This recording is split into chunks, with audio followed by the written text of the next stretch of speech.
you caught me dancing again. I just can't help it. That song is blasting. I just love rocking out to it. It's my own theme song, but hey, what the heck? Somebody has to enjoy it. And today we have with us co-host Mike Catalano, who I know is Bane Dad. Yes. Hello, Raph. Thanks for letting me take the co-pilot seat for a little bit. No problem. I figured today's a Father's Day special.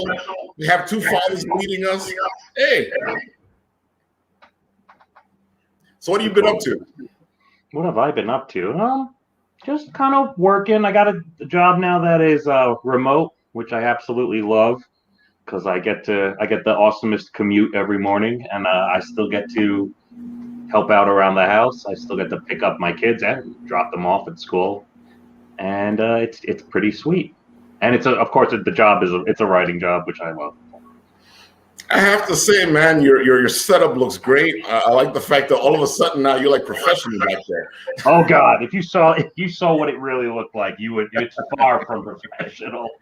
It's literally a small opening in the basement. I'm in like this little spot here. That's it. But it is comfortable. It is quaint. I got a TV there if I ever get bored while working. And yeah, I like it. I like it very much. It looks great. I love the whole Han Solo Calrissian thing over there. You were explaining to me what it was. Go ahead. Yes, sir. Yes, sir. Well, this is technically Lando because it's Lando from the Han Solo movie, Solo. But actually, these two guys are Troy and Abed from the awesome sitcom, one of my family and I's favorite, Community. And I just love the fact that there were a few episodes where they kind of referenced Troy being Lando and Abed being Han, and they're both big movie geeks like me. So I saw this giant poster thing, and I was like, wow, it combines two of my favorite things. I need something to cover this broken sliding door behind it. And it just worked out.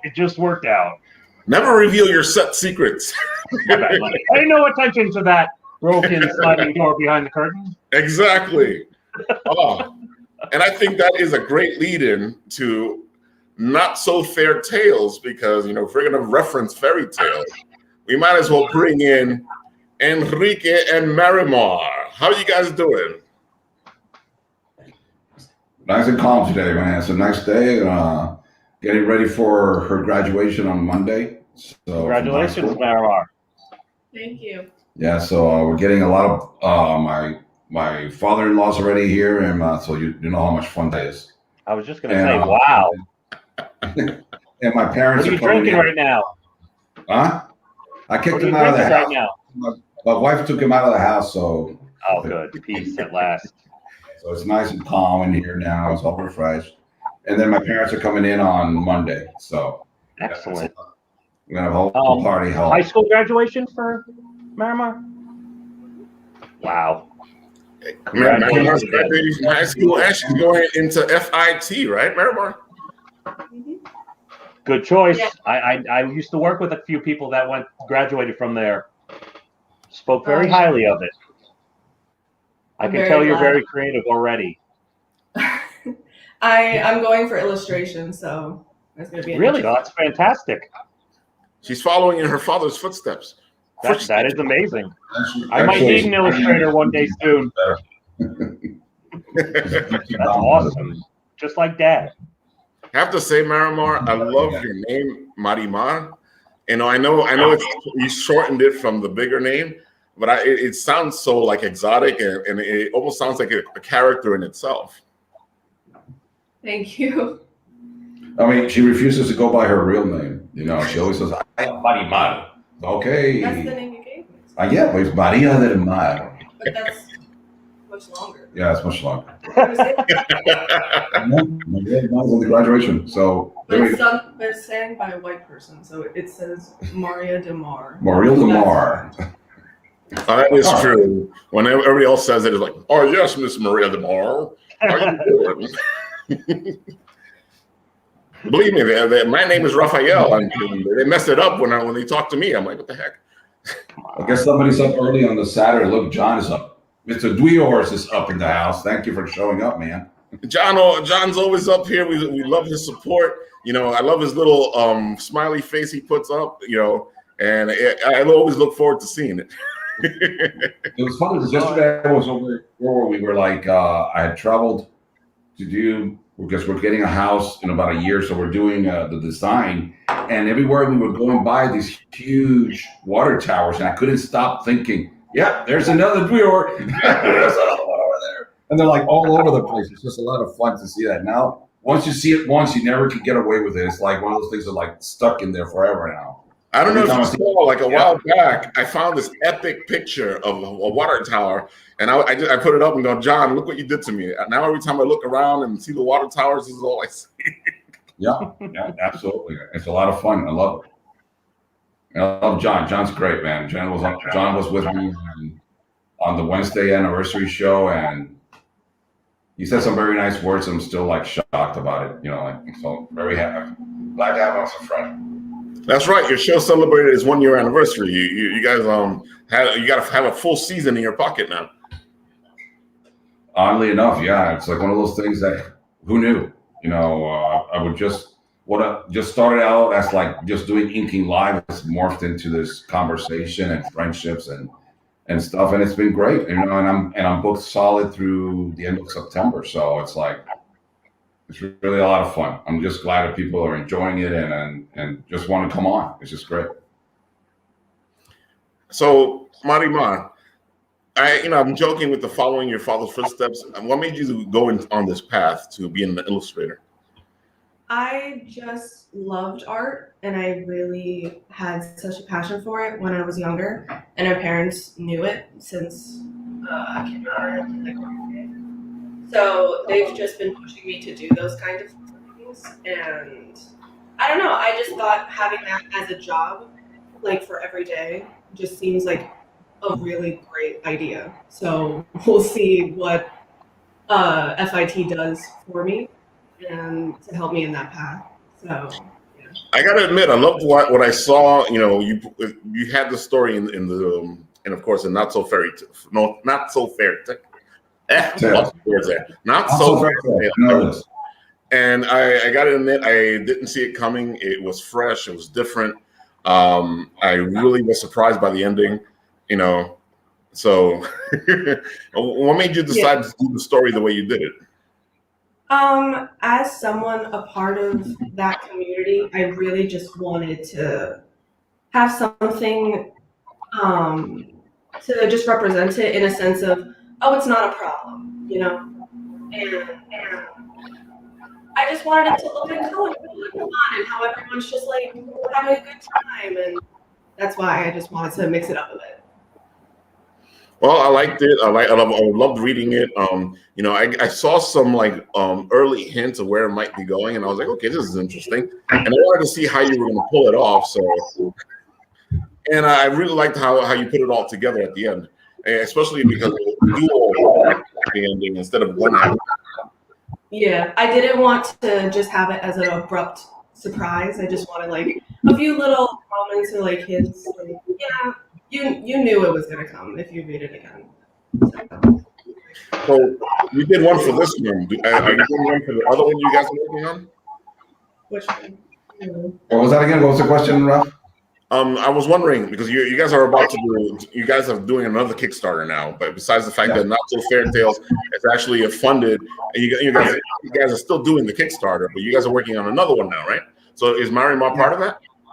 Yes, absolutely, she is. This is one of the things that I like this so much about Andrew Russell. He ran into a problem in that. I'm getting a little feedback here. Let me get a little of this out here. Okay. Russell ran into a problem that his artist disappeared on him, and this Kickstarter is launching on the 24th, if I'm mistaken, and it's already done. Everybody was set up to go in there. It's like Not So Fair Tales. We wanted to be sure that all the art was done before the actual campaign began. But this is one of those occasions that it just happened. And Russell said, look, there's nowhere, the guy just bailed on him. And he also did a story on Not So Fair Tales. And he approached me and says, man, is there any way you could help me on this? I go like, yeah. And I looked at the story, I liked it. But then I'm looking at that, I also have to do a bunch of other Kickstarters that are coming up, and I've got to do those stories, write those stories, draw some stuff. It was getting a lot of work, and then he said, it has to be ready by this date. I said, there's no way I'm doing this in this amount of time, yet I want to do it. So I told him, would you have any issues if I bring on a third person? And he goes, who do you want to bring in? I want to bring in my daughter. Because what I can do is that I can do breakdowns and pretty much set up the flow of the pages, and then she'll come in and do the artwork, and you already see what she can do on the dress. And he was like, absolutely, and she can do the coloring as well. So basically, I'm doing breakdowns and some details and stuff, and already setting up all the pages. And then she'll take over with doing the digital line work, and then adding colors. I'll be adding later some details in the background. So she'll do leave the backgrounds to me, and we'll come back in there and do that, so we can get it within the time frame of the story. We have to get a letter too. No, the letter is already done. He's got the letter. But it's a story that he did not know was Puerto Rican. He did not know Maria was Puerto Rican. And the story is about a legend. So I felt a real good attachment to it. Immediately I read about it. I knew what he was talking about. Yet he gave it a different modern spin in that it really works really well within the framework. And I'm just hoping that we can come up, and I'm positive Maria's going to be able to do a great job in getting this artwork the way it's got to look to really bump it up. It's basically the legend of the hummingbird about these two that never be together, and through the magic of wishing, things change and for them to be together. And it's but it's a modern take on it. So I feel that it's right up her alley. That's why as soon as I read it, I said, I thought of her. And for me, it's just one of those rare opportunities that I actually get to work with my own daughter, and she can't say no. Hey, let's do this. I'm getting paid. Oh yeah, let's do it. So yeah, it's a great opportunity for me. It's an honor to work with her, and it's so quickly. And so, yeah. That's amazing. You guys are jumping from one project to another project. And Marimar, it sounds like you took out way more than you thought you probably were going to in the second project. How do you feel about that? Yeah, I still got to read the script. But no, I'm excited. At least I don't have to plan out the layouts because I know he can do that. So that just takes off the stress. All I got to do is just do the work. But since it's summer and I only have work during a few days of the week, so I know I can do it. So I think it's gonna. We got a month on me though. You didn't tell me that. Yeah. Yeah, we gotta be done. We gotta be done before we go on vacation, baby. All right. So anyway, it's like a baptism of fire for you, Marimar. It's like, okay, look, I graduated. Boom, first book. Boom, second book. Woo! How's that feeling? It's been a lot, and I had to do a small pinup for a Kickstarter also. I like robots, so I was just in the between of that also. But I did that in just a few days, so it calmed down. But I know it's gonna be crazier in the summer because he's gonna have more projects and he's gonna throw at me. the funny thing, before 18th birthday, she's already gonna have 3 projects under her belt. Professional projects, that's one of those things that I feel like when I hear people go out there and say, man, I wish I could do this. I wish I could follow. I go I don't even have to look at her and look. If she can do it, you can do it. Anybody can do it. You got to put your head to it, to get down and just go out and do it. There are no more excuses. When I was starting out, there was no Kickstarter, there was no Indiegogo. There was only 2 major companies going on. I had an excuse to say, man, I can't get in, But now there is no excuse. Now there is if you want to put it out there, you can do it. What happened? Could it take you a year, 2 years, 3? Look at Pinguino's Revenge. 4 years in the waking, and now it's out there. 4 more. 4 or more. 4 years. It took 4 years to get to it. Yeah. And now it's out there. And it could have been very easily have said, man, this sucks. What's going on? Dedication, belief in yourself, and look how it came out. So. Look at John Audinger also. He's been doing it all on his own. Huwer has been going on. He's already on issue 5. He's working on 6. He already has the 0, so he's actually done 6 issues. And he used to do it on a train, on his commute, working on a train. There is the opportunity for everybody to go out and do stuff. Now, some people might feel intimidated, might say, wow, my artwork is not up to scale. My artwork is not as great as that one, but who cares? If it's something you want to do, something you like, you go, like, for example, one of my stories in Not So Fair Tales, Sociale Speculum, my artist bailed on me. And I ended up having to do the art for that one completely. I was only going to do the inking. And I was scared, and I procrastinated so much on that story because I was worried that I felt the story was good, really good, and I didn't want to ruin it with my artwork. I wanted somebody really good, to really bring it up. But John Eddingfield, who's the creator of Not So Fair Tales, the concept, he told me it doesn't really matter. The story is so solid, you can put little stick figures and it'll work.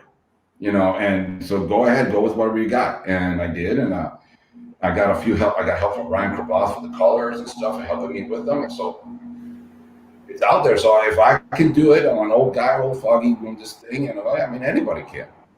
If you really want to if you want to be dedicated to it, that's the thing.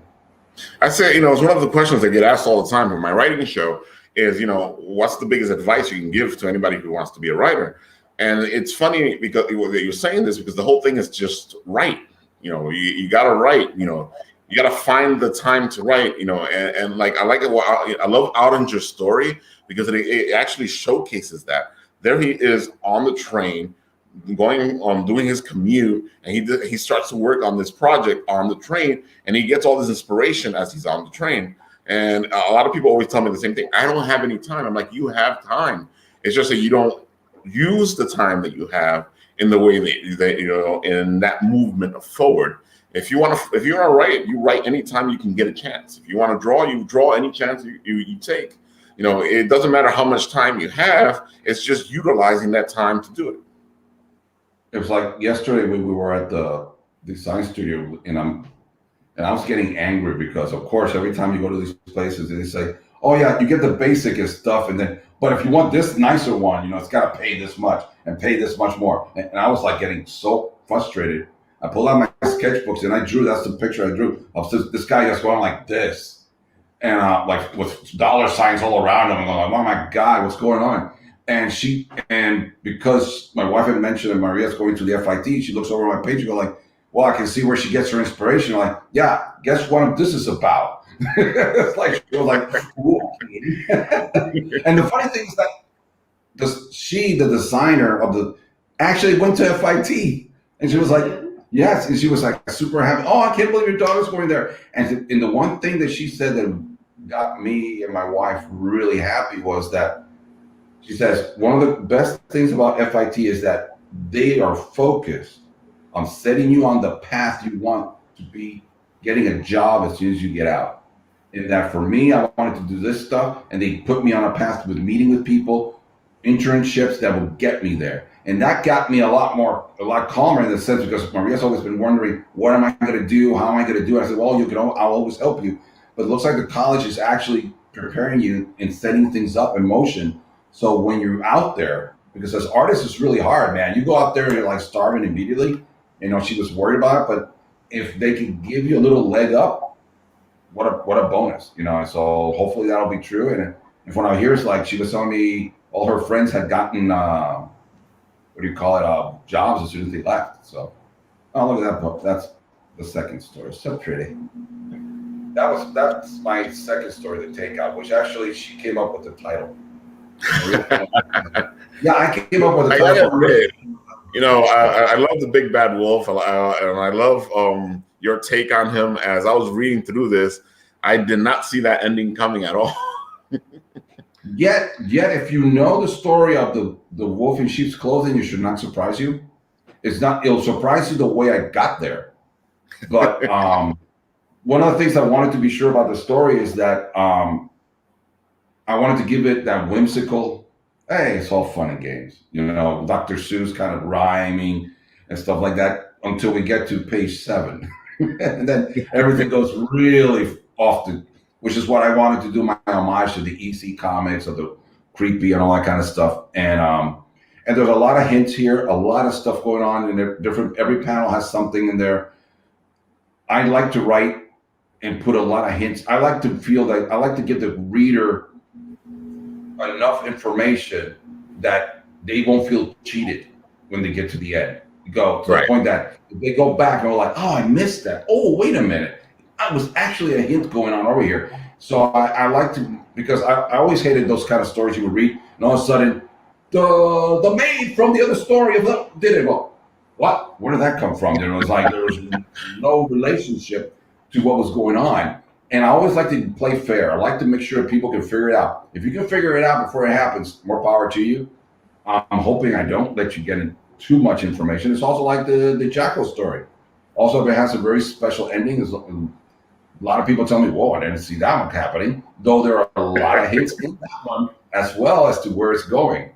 And actually, Marimar actually helped me with the dialogue in there because John wanted to make all the stories very all ages.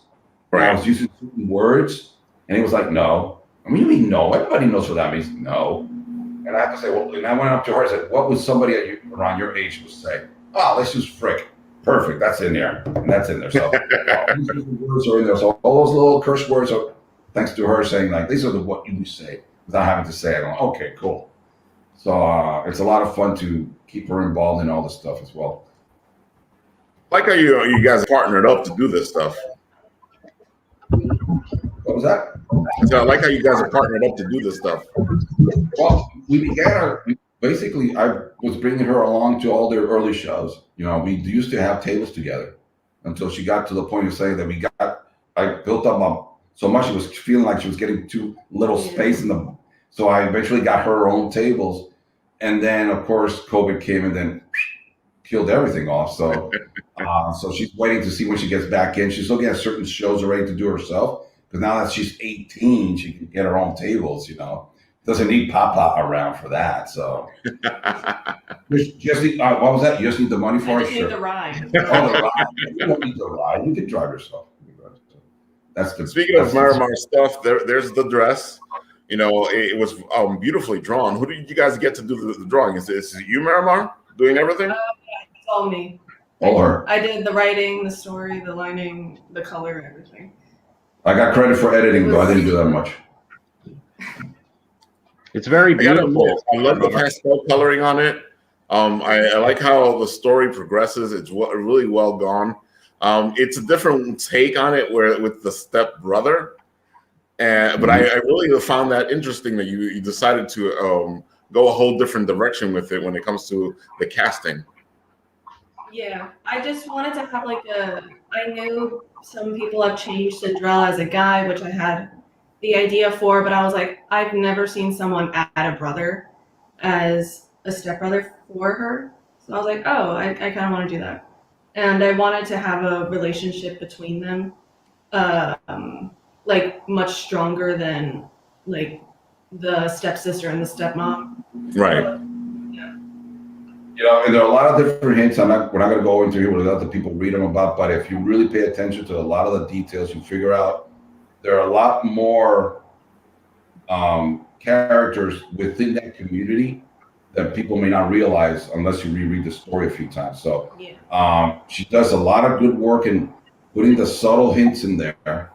And that's what I was saying earlier. I really like the fact that the hints are there. They're subtle. Then nobody's hitting you over the head with the hints. Like if you're actually paying attention to the story, if you're reading through the panels, if you're looking at the art, you pick up little hints on where this is going. Yeah. No, that's what I gotta say, I really like the text boxes you used here.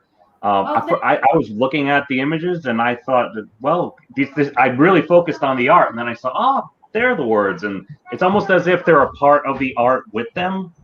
She actually drew it. Really cool. Very different. I've never seen it done like that before. Drawn. Okay, every single one has been hand drawn, and it was one of those things that, from the very beginning when we were working on it, and I was looking at it, I was telling her, you need to make the eyes move in a certain direction for certain things, and she came up with the idea of putting the ribbons going behind certain things, so making sure people could, sometimes you thought, because when comics uses dialogue, we sometimes see how Bubbles have these lines, move it around. So there's no dialogue, so she just did it around and it gave it a really organic look that gives it a lot of very cool effect. Very, very cool effect. Well. Thank you. Sound like it. Yeah, and the only thing that contributed, you're on to a good start there. I love what I'm seeing. I can't wait to see what the next book brings, because if you've taken more responsibility in it, I want to see what you do. All right, I'll show more. Yeah, we'll have it. Well, once we get it closer to the. Right now, for the launch, we're not going to have anything, because we're still working on it. But once we have something up, we'll definitely be sharing it and things. I kind of figured that when you said what you said. I was like, if you guys are in the middle of things. Oh, hold on. Let me put you up. That's the only thing I got ready was just the first page. And the first and last pages are going to be this, because it's supposed to be in New York and stuff. And I picked up the statue I love in the fountain, but I changed a few things for the story. But that's already done. And so I'm looking forward to seeing what we can come up with that one. It's going to be a lot of fun, and hopefully people will really enjoy it. Beautiful work. Love the color palette too. So look, you have a fan there in John Ottinger, Marimar. Thank you. Guys, can I ask something else? I mean, I'm like, obviously I don't do this ever. I'm just the stand-in co-host. But also I'm kind of like the audience, and I'm like, I don't know everything. The book, the Not So Fair Tales, is it one big graphic novel with a collection, like an anthology of different stories based on fairy tales, but totally retroed out? 19 different stories, 35 creators involved. I have 3 stories in there. She has hers. I think John Eddingfield, who created the project, has 2. John Muller, who drew Jackal with me, he has another story, but most of it's like one-shot people. But if you go to our Kickstarter, the roster of players involved, I've got Brent Fowler, Cesar Gutierrez, Russell Nolte, Nick Torres, Angelo Odling. I mean, it's a who's who of independent comics, on Kickstarter and stuff. So it's a really good group. And like I said, on the first day alone, we got 50% of our goal. When you're looking at a piece of work that goes for right now $40, but it's 172 pages in a hardcover, and it is a fantastic piece. I mean, there's so many good stories in there; it's beyond belief the amount and how honored we are. And the second one, is it coming out soon, or is it out already? It's on Kickstarter. It's on Kickstarter. Yeah. So you can purchase it through Kickstarter, correct? Yeah, it's on Kickstarter. It's already funded, but we're looking to put up some stretch goals. Right now, we have almost 300 backers, and if you pledge, even if you get the digital version only, which is $15, you're going to get 12 additional comics digital, because those are already part of the backers. So if we get to 300, you'll get another 3. That'll give you 15 comics plus the anthology for $15, even if you go that just the digital. And the digital will be shipped out to backers, I believe, at the end of July, and the book should be ready by mid-October, which makes it a great gift for the holidays, people. So I would place that, hey, and get it there, because it's available. If you go to the $80 goal level, you get it with a nice wooden slipcase in which it fits perfectly. It's got Not So Fair Tales etched on the front. Beautiful piece of work. It makes it a nice and sturdy. And you can also get a map will be included, in which you will actually see where each story takes place in the world. So it's a nice little bonus if you go up those levels. But like I said, you can go up with 15. You just get the book for 40. And if you do that, and eventually you find me at any show, you just bring it to me, because they're on inside. There'll be pages where Marimar and I can sign it, because we all have our own spots in there as well. So you can actually do a little treasure hunting, trying to get us all. So you might have to travel to Germany and Australia and Canada to get a few of us. Because this is a multi-continental book. We had people from all over. Awesome. Got to catch them all, man. Got to catch them all. Catch them all. There it is, yeah. But right now, we have 12,500 right at 268, yeah. With 11 days to go, which is pretty nice to be at that position. So I'm really. It's a great place to be, yeah. Yeah, and it was one of those things we were at one moment. You know how it is, man. we got to the goal, and all of a sudden we lost like $800 in one shot. And I was like, those are the downsides of Kickstarter. There's always some kind of troll in there that decides, they finally made it. Bam! I'm just deleting it now. But it was fun that the very same day people came in and pulled it off. It's funny you say that, because I've actually been seeing that, because I've been following more Kickstarters now, and helping more people out, and I've been seeing that all of a sudden there's a huge drop, and I'm like, what the heck is this? Because there's no, unlike Indiegogo, because they charge you up front. Kickstarter, you don't get charged until the end, so you could be a total a-hole along the way if you want to. Now, there could be people that have some financial issues that come up, or they just thought about it and didn't want to do it anymore, and that's absolutely totally fair, totally cool. I mean, sometimes you will click on it and go, I like it, and then you go like, you know what, I don't think so anymore. You can get out, but there is a reality that I've noticed on friends of mine that all of a sudden they get there and it's just like, I go, what happened? You were just there. Exactly. All of a sudden it goes down. I saw it happen with Tragedy as well. I saw that one too, yeah. Yeah, so it happened because he dropped big also. I don't think Pinguino went through that one as much. I think it had a small drop, not too bad. It was like small, it was small up and down, so it wasn't that big. Yeah. Edgar's actually, because he got there almost at the last minute. So, he was on the show, and he went over as he was on the show. He didn't have much of a chance to mess with the poor guy. So yeah, in America, actually, I'm doing the variant for issue number 2 that comes out now next month. Yeah, I did that with the colors are by Becky Fuller. Becky Fuller's doing the colors. Oh, you guys teamed up again. You guys do good work when you do together. Yeah, I've done already 2 for John for on the Dweors. So it's like it's beautiful, yeah. So we'll see how it goes. And then, like I said, for the other Kickstarter, which I'm talking about, the other story we're doing for Andrew is in a book called Modern Mythology, Folklore Reborn. And that'll be coming out, like I said, it should be out on Kickstarter starting June the 24th. Like I said, we just got in there in the last second, so I'm not, we're like still catching up because I'm usually always on front of it, promoting. Yeah, that's what I was gonna say. When you're like, I don't have that much stuff, I was like, wait a minute, he usually has like a ton of stuff. He's usually ready to go. I saw that the date was like coming pretty quick, and I was like, that's strange. Yeah, because it's one of those things that we got. It's like I'm doing a favor, and to be honest, if the story wasn't something I wanted to do, I would have probably told him, no, man, I can't. And because I'm very lucky to be in a position lately that I have a lot of work all set up through the rest of the year, and I've actually had to start telling people who come to me, hey, I need you. Could you do this? And I'm like, I can't. When do you want it? No, I can't. I'm not, and that's a year ago wasn't that way, and now it's all the place to be. And you also because you got a partner there in Marimar who can actually help you out when you're a little too overwhelmed. Yeah, she always helps in the pinch. It's like and like I said, if anything ever comes up that requires an amazing talent, she's on the first on the list. Though let's face it, her style and her interests are kind of different from the way I do some of my stories. But it's not our first attempt to do something together. We actually attempted 2 years ago.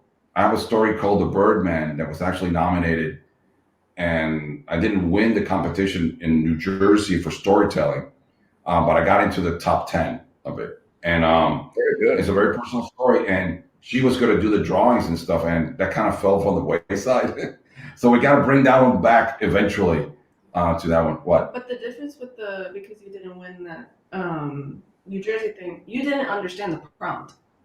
It was telling a story about yourself. Yeah. And that's why the woman who had the mother die won. Yeah. Because you were telling a fictional story. Yeah, I guess I didn't read it. Well, they didn't need to accept it, though. They could have told me this is not what we want. But I feel you too, because that's happened to me a couple times where I'll read something and I'll go, and I jump onto it. Next thing I know, and when I read through it again, or when they talk to me, they go, well, this is good, but we wanted this instead of this. So I feel you. I've done it before. But it's a good story. It's a good story, and eventually we should get around to it someday. So we'll see. Will definitely be something to look forward to eventually. I have to admit, like when I went through the stories, I did like them, and there was a couple of them that I was thinking you should continue this because this is pretty good, And I don't mean you've had this discussion before, and I know you know which one I'm talking about. So, what do you say? Are you going to do something else with it, or? Let's put it this way: of all the stories in there, Socialis is probably the only one that I could probably say it's pretty close. That's one idea, and that's it. Jocko, I already got part 2 set up. I already talked to John about it, and we're going to do a totally different take on something. Now, once people know what's really going on, we can really play with it.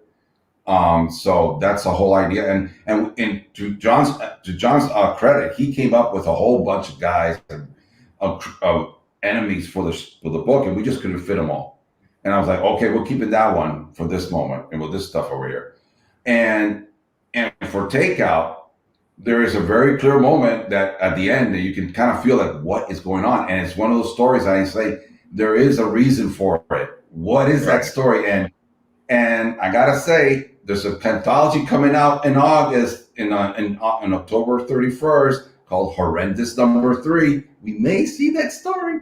So it's like, that's what I'm telling you. Like all of a sudden, I already agreed to doing John Muller's anthology. And he says, everything has to be ready for August. And we're like, it's like the same day for this one. They're like, oh my God. So I'm like, that's why I said, Maria, you got to help me with the story. You got to help me. Because I got to do the other story now.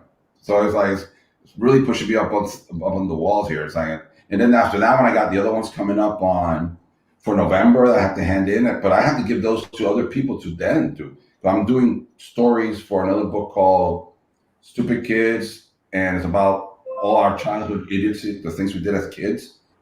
And I got two stories in there, and I got Joe Critelli Jr. and Len Danovich are going to be doing the artwork. So I'm just sitting back and letting them have fun. Okay, here's the story, guys. You let me know what happens. Let's see how it goes. And I'm doing another one for Andrew. This is called for the Florida Manthology. I'm writing a story in there, and I'm writing another story for one that's coming out in 2022 as well. That one, I can't talk about that one yet. So there are a whole bunch of stuff. It just keeps adding up. And plus, I got to do some inking from other people, and I'm got some covers and stuff. So I'm just hoping that whatever I can do, I just throw it right. Okay, you take over. You take over. You take over. So, I'm very blessed with this moment. It's like I'm trying to ride it as much as I can because in this business, it dries up like that. All of a sudden you're really busy. 1 minute you're busy as heck, the next minute. I was going to say, Marimar, you did the writing and the illustration in your story. Are you usually a writer, or do you like both parts of it, or are you more inclined to do one over the other? I like to do the illustration more, but I do like being in control of where I want it to go. Because if I don't like the way I'm drawing something, I'm like, okay, I can change the writing. But when I'm just the illustrator, I can't do that. So I have to just deal with what is given to me. So I like being both, but I do like being the illustrator much more. I can completely understand that because my great art is stick figure art. I am a pro at it. My stick figures are in par, and anytime I have to tell my story and I got to whip out these little stick figures, I feel it, and I'm like, I would love to be an artist like you guys because I can actually draw my own stories, and I'd be very happy.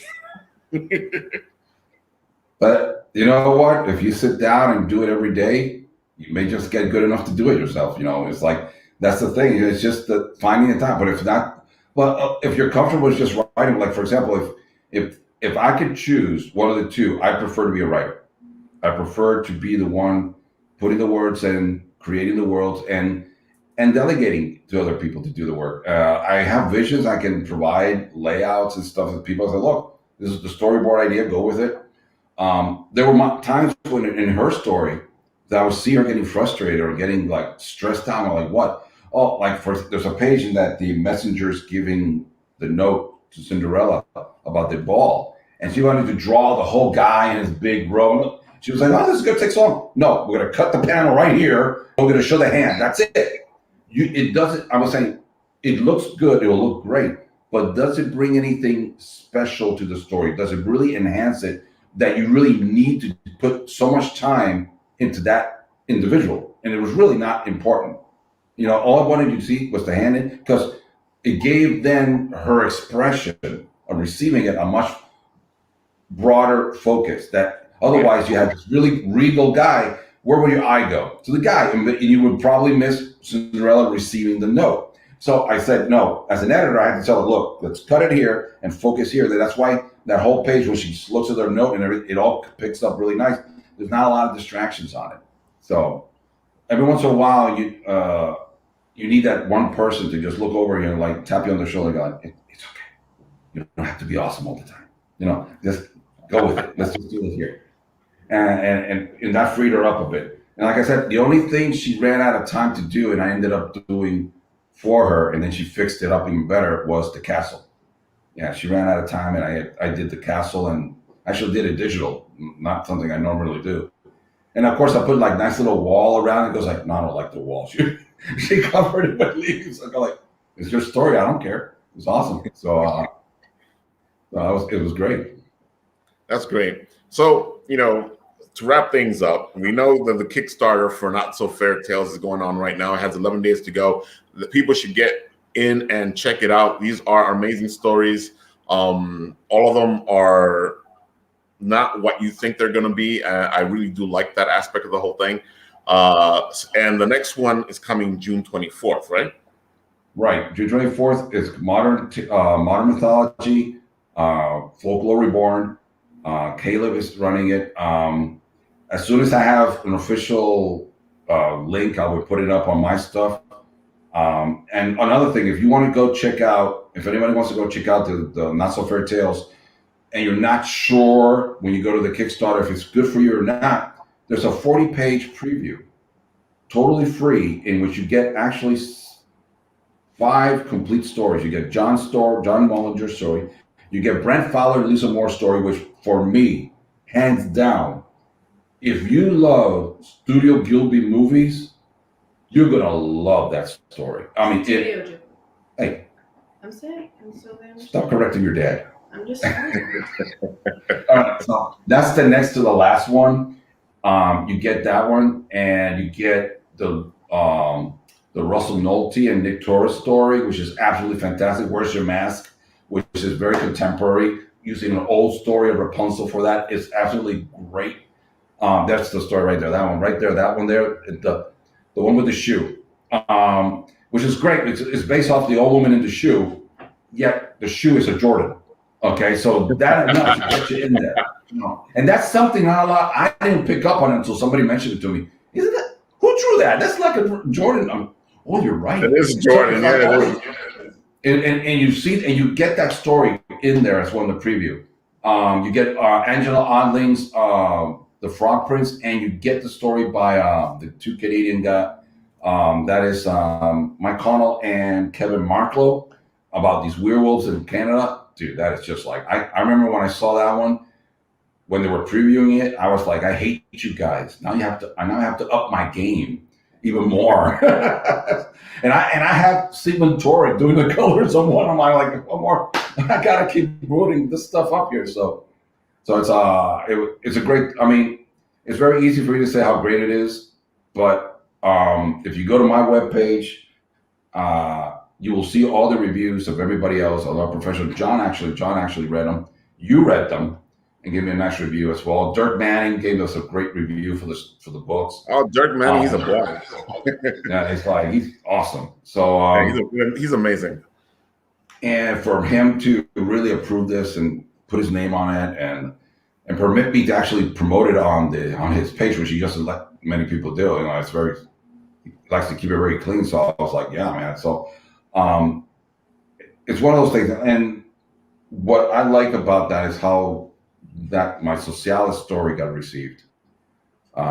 It's one of those stories that I knew I wanted to write about, but I was worried about how people were going to take it. You know, how will people react to it? You know, to now it's been fantastic reviews. It's a great story. I really want to see what more you do with it. So okay. There is a lot more I could probably go with that, but it's. I kind of figured from when I read it. and there's a lot of things that can happen. So, but it is a very simple. If I were to end it there, I think it'd be good. It would be. It just seems like there's always a little more, and every once in a while I will pitch things that don't get accepted for whatever reason. I don't feel it. There was one pitch I did that I really felt good about it because I knew I have a good idea, though it didn't get accepted into the anthology. And it's fine, and I know the reasons why. It's nothing about the book. It was just when editors don't know you and you pitch things to them and you say, I want your maximum amount of pages, they're like, ooh, wait a minute, what if he craps the bed, then I have 10 pages to fill up and nobody here. Now it's hard to do. So if I come in and pitch a 2-story and they go like, well, I don't know this guy, but 2 stories, I can put 2 pinups. It's good. Let's have one with it. So I learned from that. But that story in particular, the reason I know I have a good story is that once I did the pitch and I looked at it, I go like, man, I want to know what happens after this. Exactly. I want to know what happens before this. What happened to get to this point. And that's when I feel like, okay, now I have an idea. This is going to be cool. So I already said, that'll be my anthology. I'm going to put that one up for 2023. And I'll throw some guys and people. That's what I love about this day and age. This day and age, you're more in charge of your own destiny. When we were, like you said, when we were younger, we had to talk to Marvel. We had to talk to DC. And when Image showed up, we could talk to Image. When Dark Horse showed up, we could talk to Dark Horse. But we were limited because doing your own comic was different back then. It's a huge, arduous process.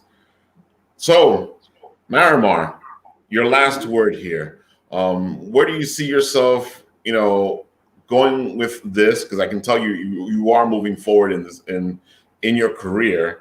And you're going to FIT, which means that you're studying more. So where do you see yourself? What are the projects you're working on? Give us the full haul.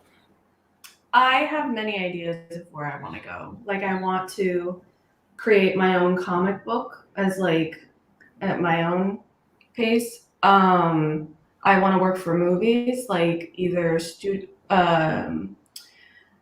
board or just creating characters. Or just directing a movie, or doing TV shows. I have many ideas, which is why I'm going to FIT to see what I like. And I wanted a school that's just very broad in a sense of I can maybe go into fashion, or I can do just illustration, or I go into maybe graphic design. I don't know. It's just going to be a process of me exploring different things. But most likely I'm thinking of really pushing myself to do my own comic, at least a one-shot thing at the moment, to see if I can. That sounds good. So, yeah. I've seen it from there. So, yeah, that's a good start. And Enrique, what is your final word? Perseverance. Okay. I would say I like that final word. I am the embodiment of not giving up.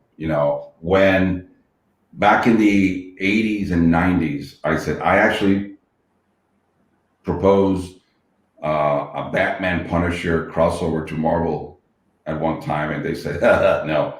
I went to Dark Horse with a whole idea with over 100 issues planned out for a comic book, everything. They were like, no. So I gave up on it. And then it wasn't until Marimar came around and started to actually do these artwork. You gotta understand, when she was in middle school, all right, in 4th grade, her artwork was taken to That's elementary school. Yeah, well, some places are middle school. I don't care.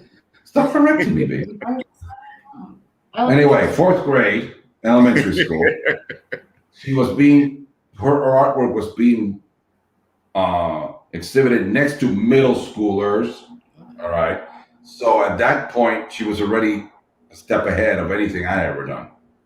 And so for me, it's just great to see her, how she's moving up. And hopefully I'll be around to enjoy and watch her succeed even beyond my wildest dreams. Because my parents didn't didn't want me to do this stuff. They wanted me to be able to have a income and stuff. And honestly, when you look at I always kind of blame them. Oh, why didn't you nurture it? But the problem is when you look at that time and space, it makes a lot of sense. You know, most artists weren't making it. You know, most artists were struggling. It was a hard business. Writers were having, you know, for every Stephen King, there were 100 other people that were just starving, trying to make it in. You know, now you can publish your own novel. You can go on Kickstarter, Indiegogo, or go to Amazon and just put it up, and they'll get And there's already, you can sell copies of there. They'll print it out for you on printing on demand. So it's like now it's a lot different. So I love the world she's in. I love the world that she can now explore through her work in FIT and her experience with what we're doing here. And hopefully, and like I said, she has some really cool ideas coming up. And one of her stories are still out there. She did the whole script and everything. We went through it already. So maybe that's one of the projects that we eventually coming up on. If not, in the anthology I'm hoping to put that one in there because that could be like a highlight. I'm still editing it. Yeah. Bring on the Marimar, it seems like you have a big fan in your father. And, you know, I can't wait to see what you do because I like what I've seen already. So I'm looking forward to following your career and seeing many great things from you and seeing what comic you come out with because that already has my interest because I want to see what comes out of that brain of yours. Both of you guys. I love having you guys on the show. People check out their stuff. They're amazing artists and writers. And you need to check out Not So Fair Tales. And what is the other one coming out on the 24th?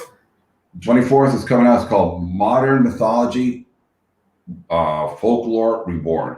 It's really similar to this one, except these are more folklore, not fairy tales, but more folklore stories. So that has a little different feel to them, but it's pretty much the same thing. They're very similar. Mythology or fairy tales. I love both, so I'm on the boat. So, guys, it was great having you. I'm going to throw you over to the green room unless you guys want to stay on. I gotta go work. Yeah, we got, and I somehow I've got a project to finish. It's like I gotta keep. All right, so it was great having you guys. We'll talk soon. And people, you got to check these guys out. They do great work. Thank you, guys. Thanks a lot, guys. Happy Father's Day to everybody. Happy Father's Day. That was great. That was very informative, very interesting. Oh my God, they're such great. And even now, they look so cute because they're hugging over there. Yeah, I like the family team effort. It's a good dynamic. So now, of course, we have in the back, waiting with the chair, ready to hit us in the back of the head. You know, because every time I hang out with Jay Huwer, it's always some kind of wrestling thing that's happening. You know, today he's missing a partner though. Hey, Listen, Jay, how you doing? How are you guys doing? All right. Missing a partner? He's been texting me for the past 45 minutes. I'm just saying. He has a whole thing going on, a booking. I don't know where he is, but you know.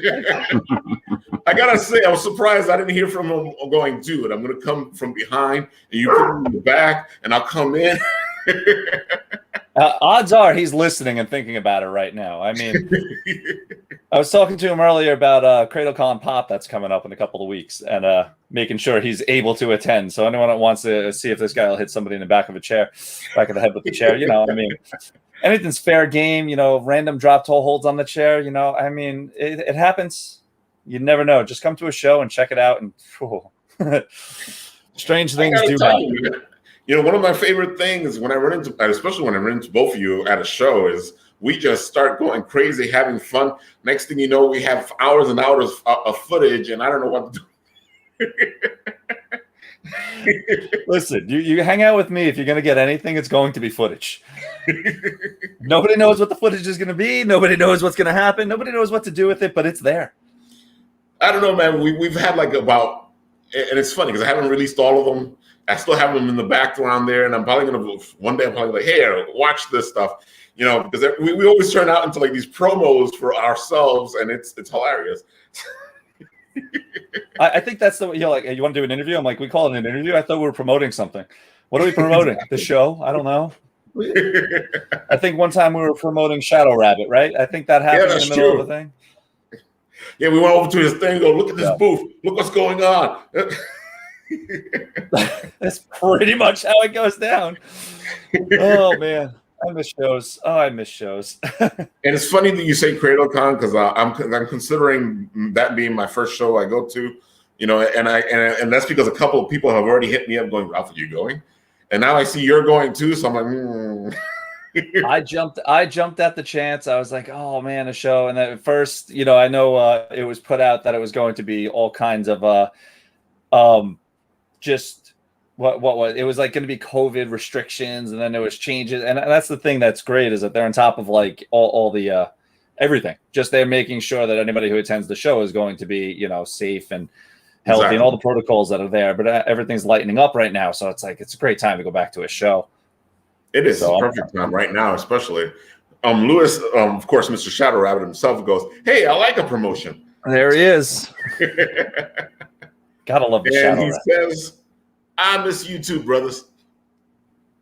Hey, listen, if someone's going to crash the party, he's crashing the house. There he is. Well, you know, somebody has to come with the cheer from behind, doing what they have to do.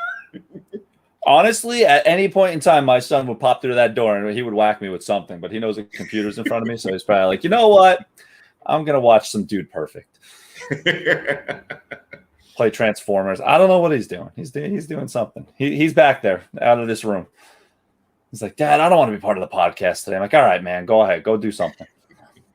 I was expecting somebody's kid to show up during this podcast, besides Marimar, of course. Mine's literally right there. But he's got his headphones on. He's being nice and He's got quiet. his headphones on, so he doesn't like understand what we're talking about. I'm like, dude, Correct. come on, you can come to the show. You should tackle Dad. That's usually how the interviews go. Exactly. My daughter usually goes, "Oh, hi, how are you?" Honestly, I mean, the girls have a party tonight, so they're probably like dolling themselves up. It's a dance party, so you know, they're probably like, we got to be ready for this thing, girls.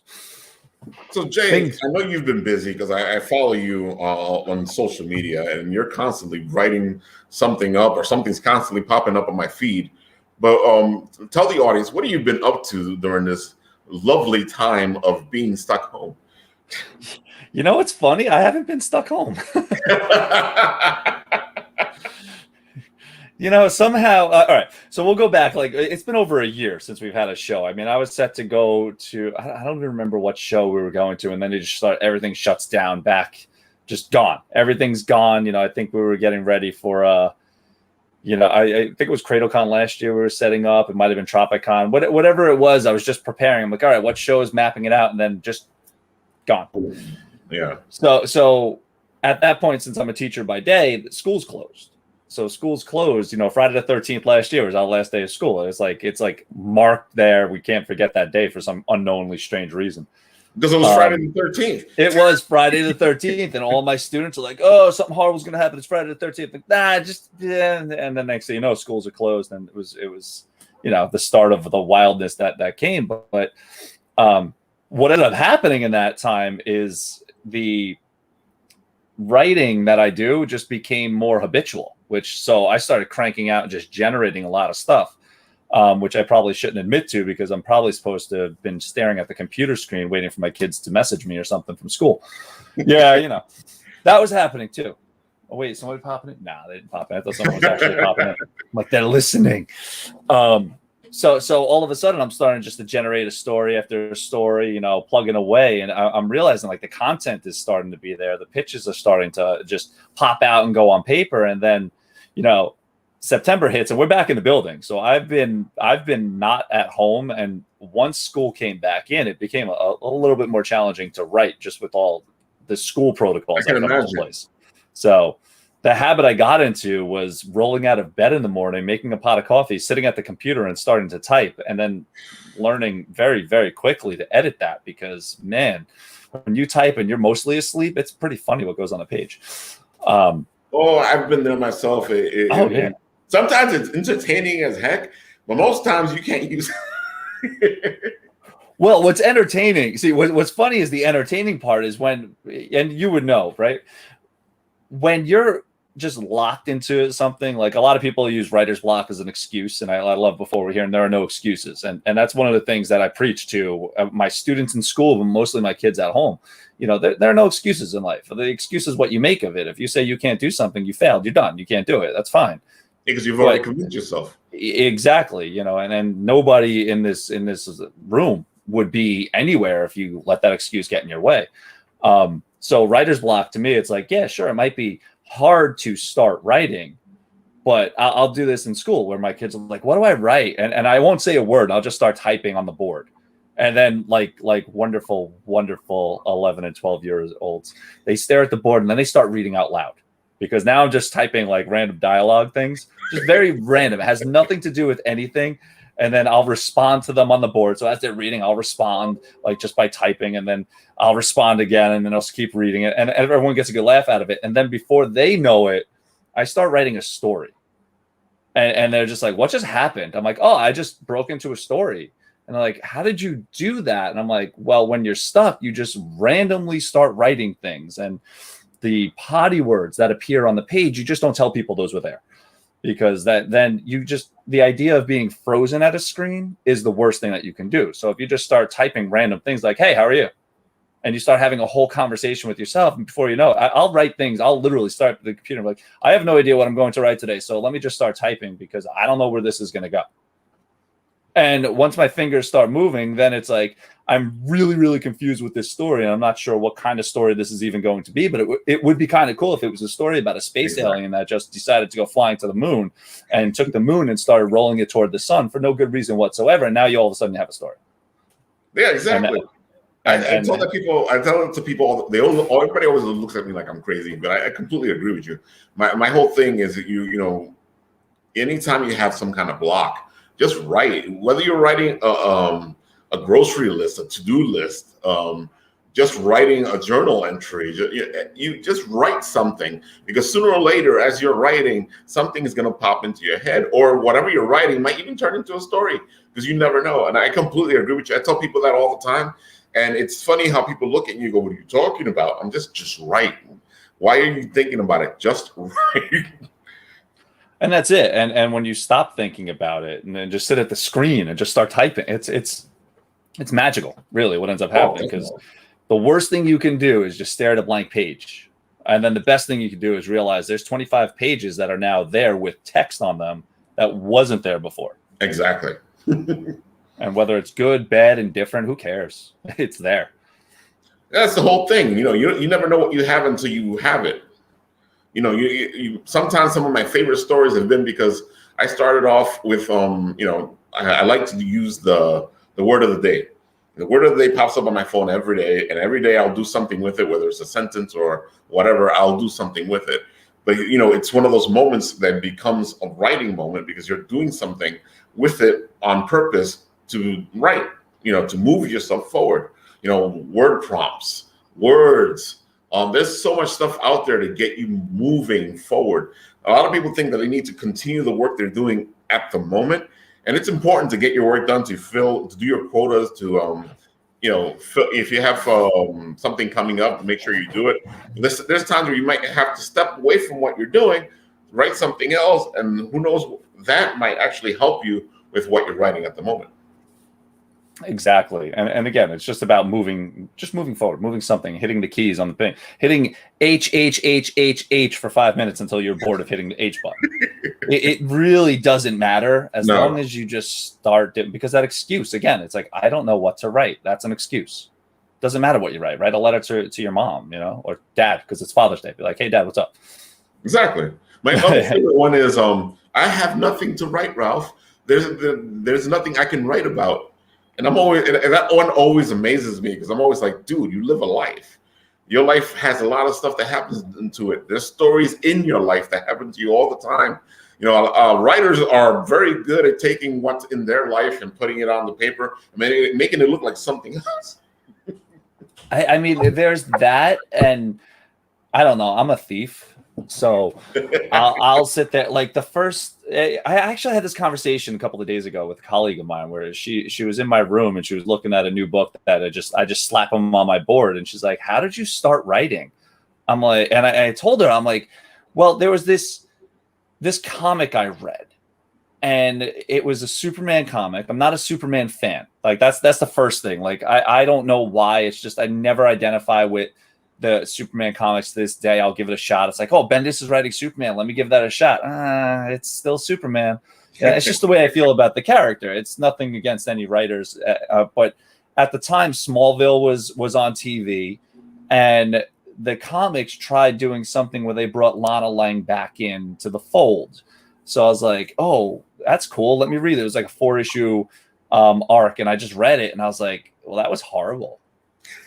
and that reaction in itself is that reaction is one that even at I think I might have been 19 or 20 at the time, and I was just like, there's my kid, she's texting me. So at the time I'm just like, man, I could write better than that. And that was it. And now my mindset goes, okay, buddy, you put your foot in your mouth, now you got to prove it. So I sat at my computer with my little 3.5 floppy drive, opened up Microsoft Word and started typing a story that brought. It was interesting because I won't go into too many details, but the story was a wreck. It was horrible because it was like your first go at things.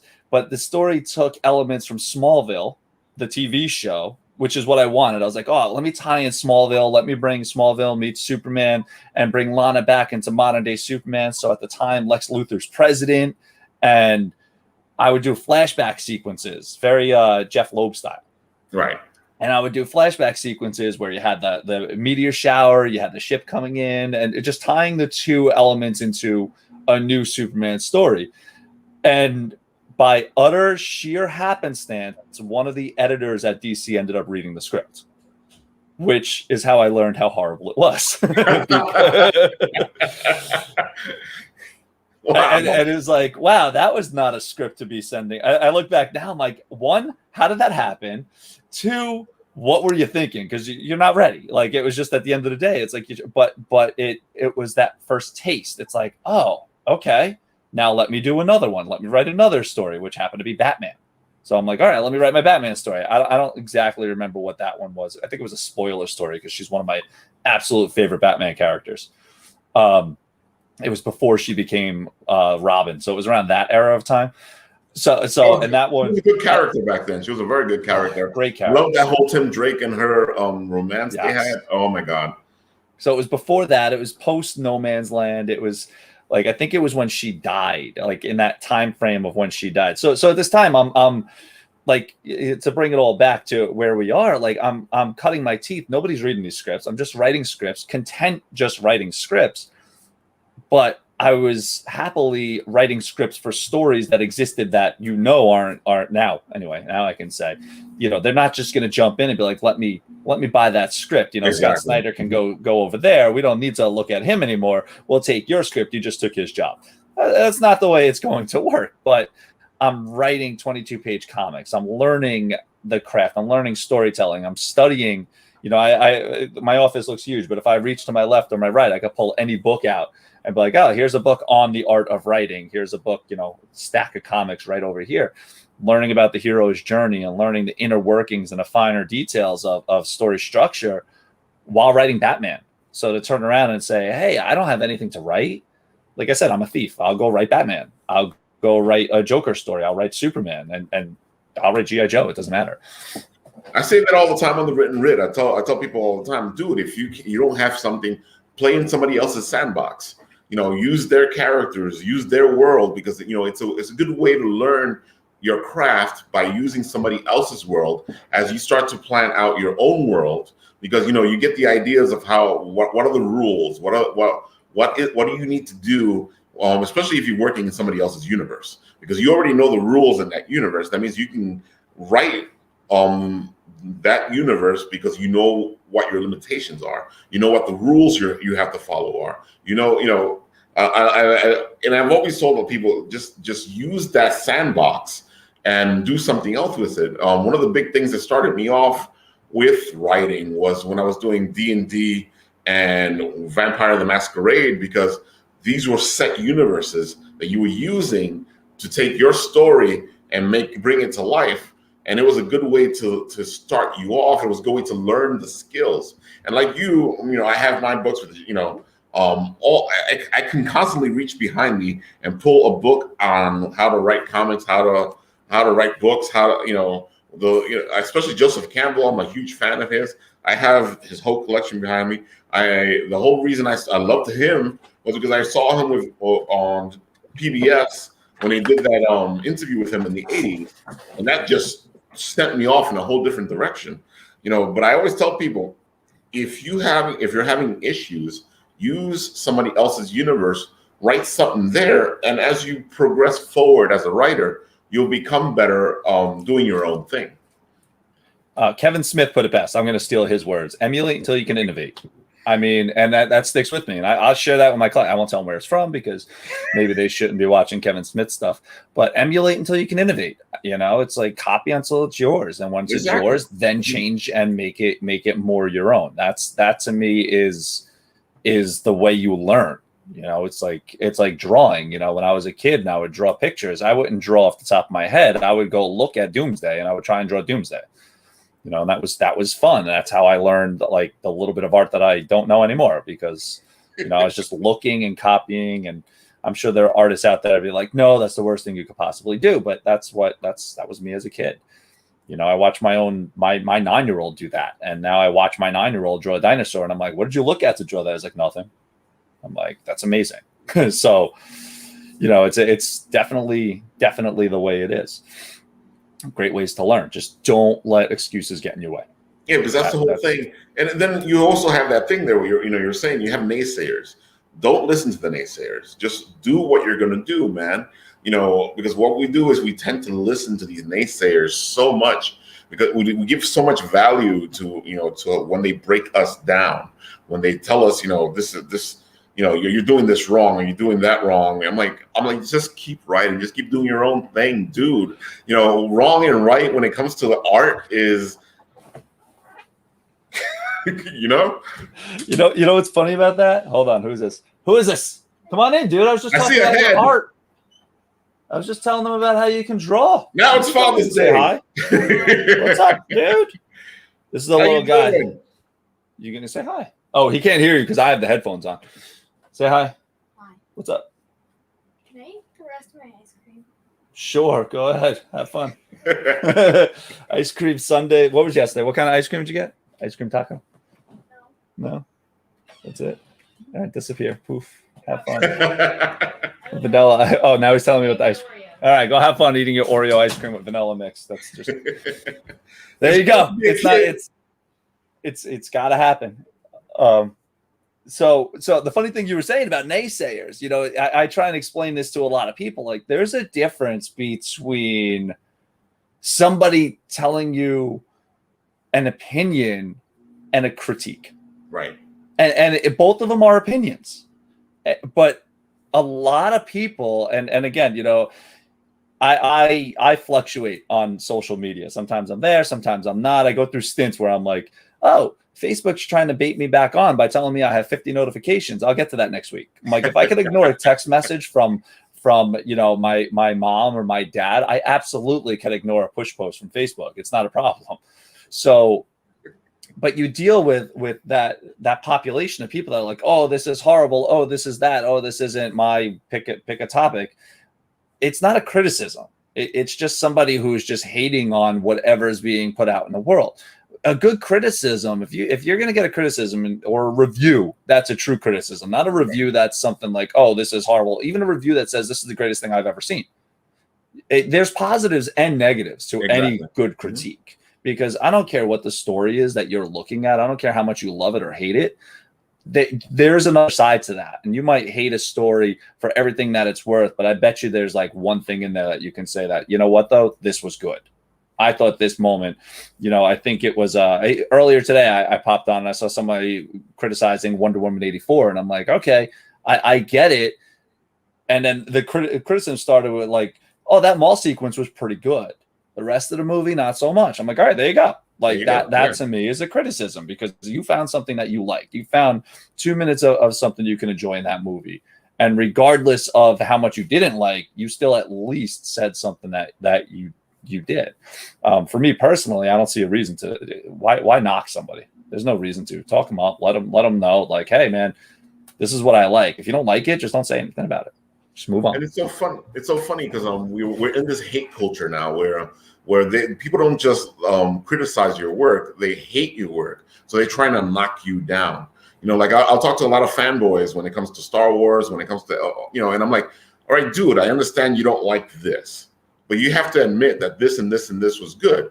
And they're like, no, the whole thing sucked. I'm like, no, that's not how it works, dude. There's good things and there's bad things. You can't just say that. Why does the whole thing suck? They never have a reason why the whole thing sucks. They can only say because it sucked. I didn't like it.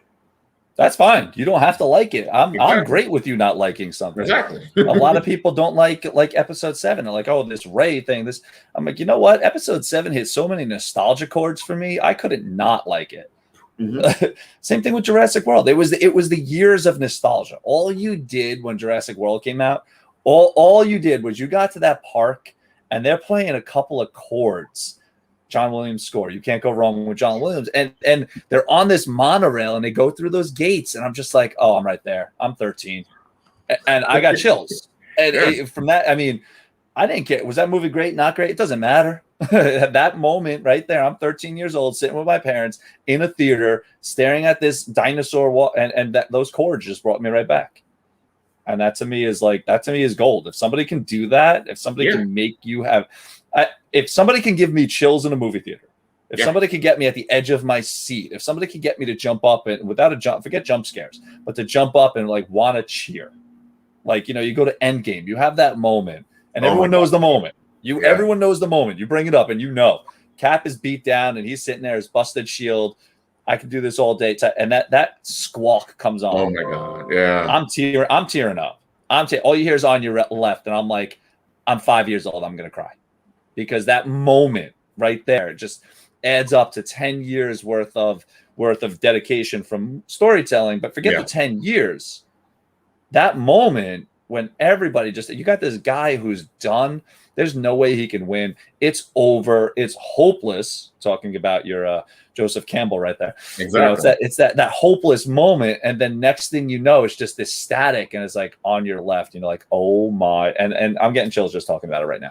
Yeah, it's funny. You're right. Even if I think about the scene, there goes my. Yeah, it's such an amazing scene, and I feel like people don't give credit for those things anymore. Oh yeah, that was a good scene, but I'm like, you don't understand. Doing that is difficult. Making somebody feel like that, especially we know this as writers that we that's what we're trying to do. We're trying to bring you into that writing. We're trying to bring you into that moment. We're trying to make you feel something. And if somebody can do that, that's amazing. I agree. And that's what I leave the theater saying. It's like, man, if I can make somebody feel that, that's my goal. If I can make somebody feel that kind of emotion for a little thing, like one of my favorite stories I wrote. So I have it right here. See, I could reach up and grab a book. Saturn and Orion. Bam. Right. Hold on. Let me stick you up so you can show it off. There you go. Saturn and Orion, number 1. Right? Yeah, I like Saturn. Book two. Book 2's in the works, but book 1. I remember when I wrote the script, I sent it over to Kip. So there you go. There's your Kip drop. I sent it over to Kip. I'm like, dude, just do me a favor and read this script. Now, for him to read a script, sometimes it could take him like 3 months and he'll never read it. So when he read this one, he's like, wow. I'm like, wow, what? Give me the wow. What are you wowing? He's like, you made me care. And then I can't believe what you did. I'm like, oh, good. So I was like, I don't want to spoil it for anyone. That's that moment, man. I don't want to spoil it for anyone. So if you're at CradleCon this year, that's my next show. And by all means, come up to my table. And when you read it, you'll know. Because right there, I was like, yes, that's it. I don't have a copy of Zion Wars handy, do I? Zion Wars was one that I knew I was on gold when the artist drawing the book is like, this character right here is my favorite character. And every time he drew, it was Fuse. So if you know Fuse, the girl with the jetpack, every time he drew her, there was always a little something extra. Love, yeah. You knew it to the point where there was a over quarantine, I guess you would want to call it. He's in Chile, and it was bad down there. It probably still is bad down there, but I'd be talking to him. He's like, man, you know what I want to do? I'm like, no. He's like, I want to draw Fuse. Can you write me Fuse? Wow. I'm like, yeah, how many pages? He's like, nothing big. I'm like, how about 2 pages? So there's a 2-page Fuse story that just went into a book called Pilots #1, which is like just a Pilot Studios anthology of Nice. like just characters, short stories that we threw together because it was just stuff like that happens. It's like an artist is like, I want to do this. And it's like, all right, I'll write you a story, or Kurt Belcher will write a story, or Ben Ferrari. These guys will just write stories. And so that's how I knew that story, Zion Wars, was really well done, because when the artist is like, that character is the one I connect with, and I turn around and I'm like, well, that character is like the main focus of the story. So if you're connecting with Fuse in that story, then I know other people will. That's usually the telling sign. It's like if the artist is the mark for the character, that you're onto something good. So that's always a good. That's always amazing. Mike, were you going to say something, Mike? Nope. Okay. I saw Mike trying to come in. And I was Not like, at all. yeah. Okay. Sorry, Mike. I'm a teacher, so all I do all day is talk. My wife's a teacher, so I know. That's why. Nice. There you go. And I like to hear my own voice, so we're all in trouble. That's great. Oh my God, Jace, it's just amazing. I love your writing style. I like the fact that we click on so many things. Because it's hard for me to find people that actually when I'm talking writing. Usually I get this weird. And I'm like, dude, come on. I'm telling you, this is what it is. This is what it does. This is the passion. You want to become a writer. This is, you need to want to write. It's what we do, It's true. So speaking of books, I love sitting in this office because here's one. You'll know this one. The Writer's Hold on, Journey. I'll put you up. You ever hear this book? This is the one book. Whenever somebody Writer's Journey. and this book's beat up, right? This book, I don't even know how old this book is anymore. Whenever somebody says to me, "Oh, I want to be a writer," Christopher Vogel, I'm like, what's a great book? The Writer's Journey. Yep. And the reason it's so awesome is because it starts off like the heyday of Disney animation. So back when The Little Mermaid is hitting, that renaissance back in Disney time, The Lion King, Aladdin. The new writers that were coming into the Disney fold were given a copy of the first, I want to say it's 100 pages in there, but it was like a pamphlet. And It's like, this is the Disney style. And the Disney style was the Joseph Campbell hero's journey. Exactly. So when I'm very into that, yeah. Yeah, so somebody passed that knowledge down to me, like, oh, check out this book. And I'm like, okay. Anybody who gives you a book on writing, especially back when I've been actively writing. When I say actively writing, I mean sitting down and with knowledge of I'm going to write a script, probably 22 years at this point.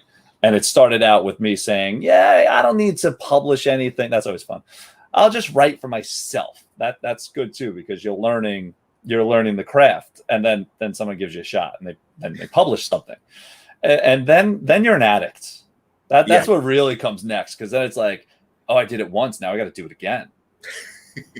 and then you're like, how do I do this a second time? And then you do it a second time. You're like, okay, all right, I got that. How do I do it a third time? And then next thing you know, all of a sudden you have, my first published story was 2 pages.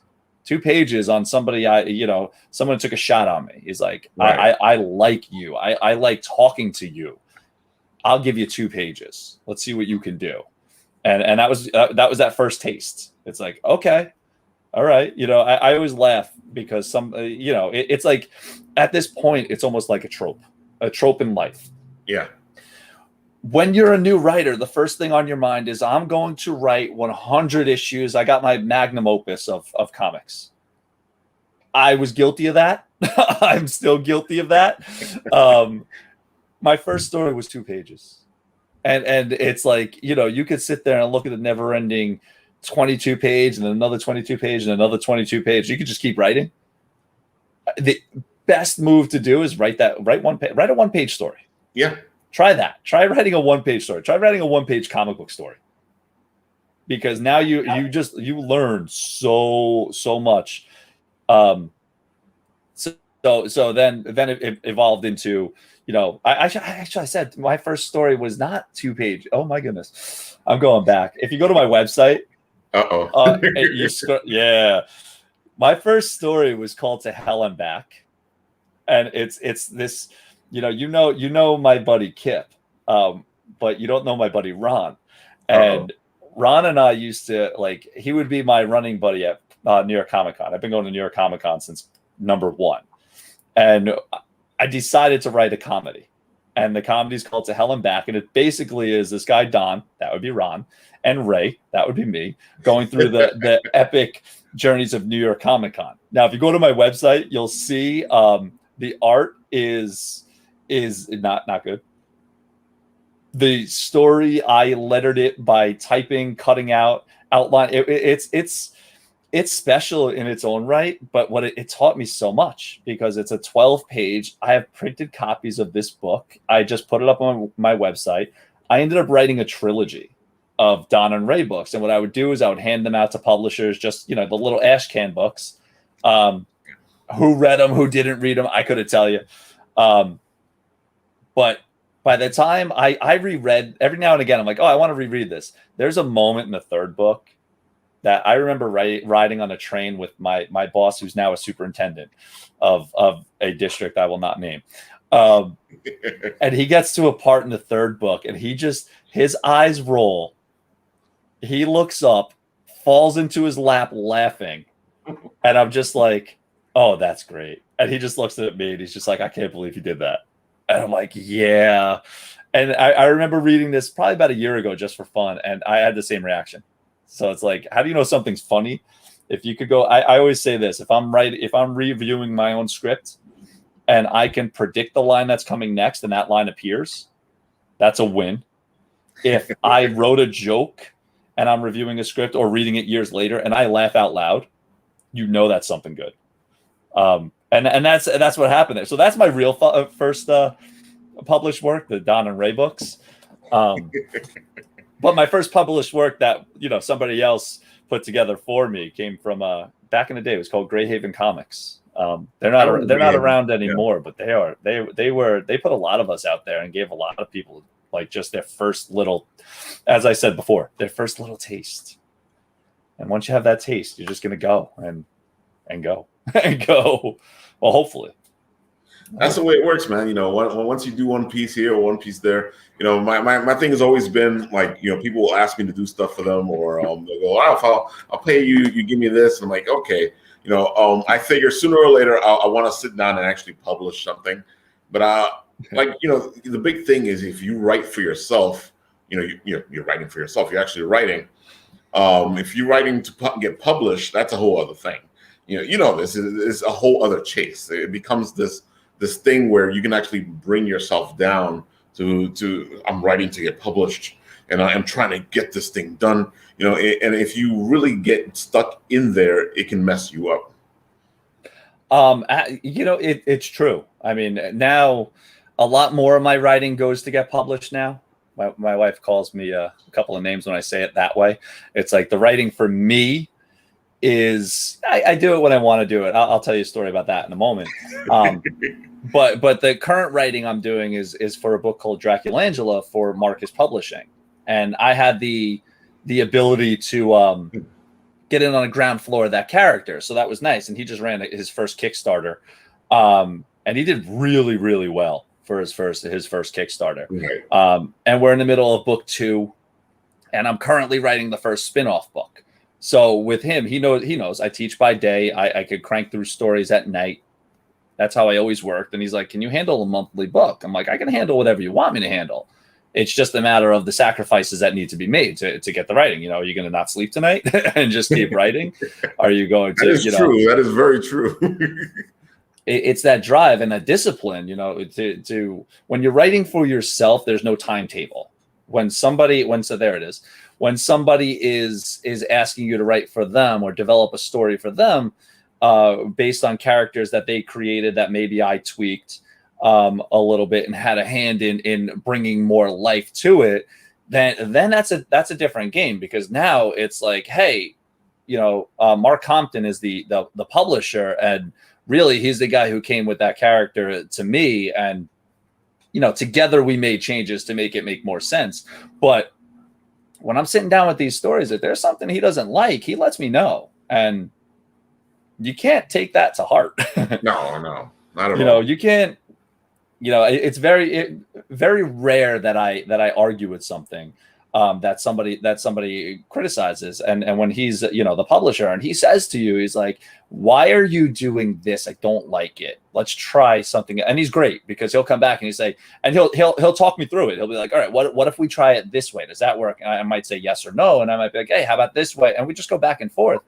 One of the fun things, you saw, she had a scepter, and yeah. I look at the scepter, I'm like, it's a magical totem. And he'll come around to me and he'll be like, yeah, but I don't want spells. I'm like, okay.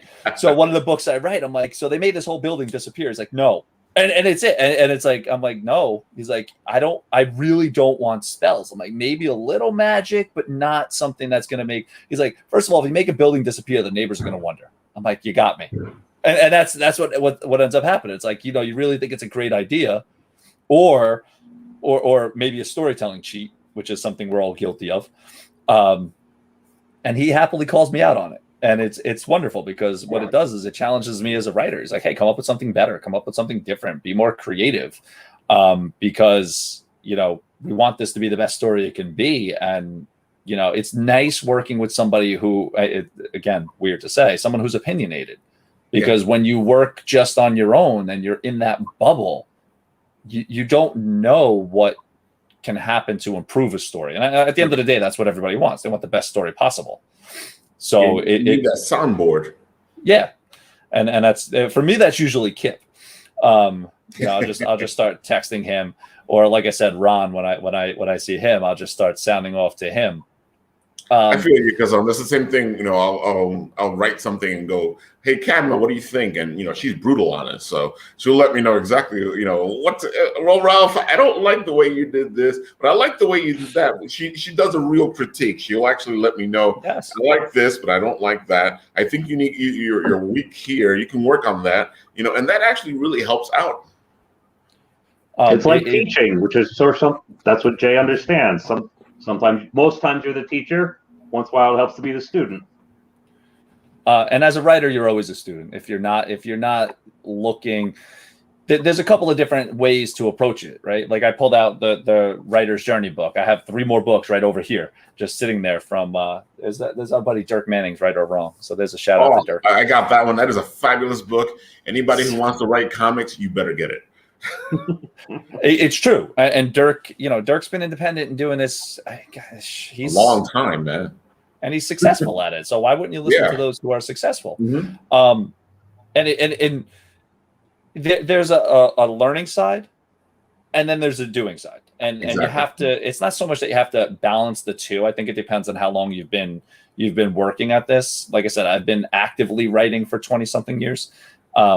And in that time, every now and again, I'll just grab a book and I'll read it to see if there's any tips that's something that a reminder at this point in my writing time.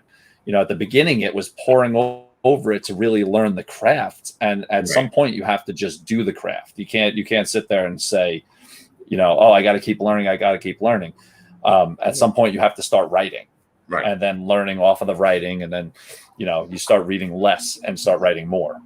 I completely agree with you. That's what happens. It's like not the circle of life, but the evolution of life.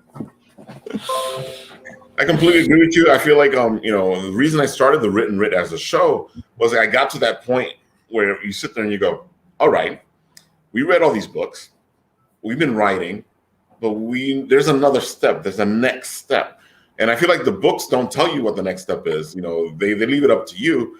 And I was like, okay, so when I started the Written Writ, I was like, okay, let's you and I and you take a journey together to become better writers.